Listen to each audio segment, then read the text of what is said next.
How to enable full screen gestures on Android. Hello guys, this is Atticus and welcome back to another tutorial video. In today's video, I'm going to teach you how you can enable full screen gestures on Android. Now before we begin, if you're new to our channel, head down below and hit the subscribe button so you don't miss out on our future videos. So without any further ado, let's dive right into it. To enable full screen gestures on Android, first go to your settings. So open up your system settings, and on your settings you'll need to find navigation settings. So to find navigation settings, go to display. On your display you might find navigation bar or system navigation. If you don't see it, that's fine as well. You can go to your system, scroll down till you find your system. On your settings,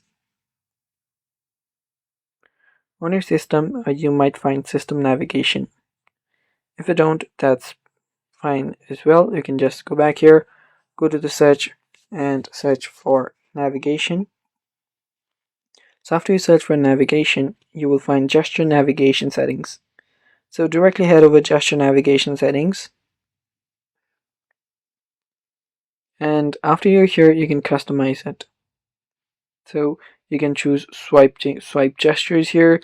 You can find similar wording such as full screen gestures and everything. You might see more options. You can head over there and select your gestures.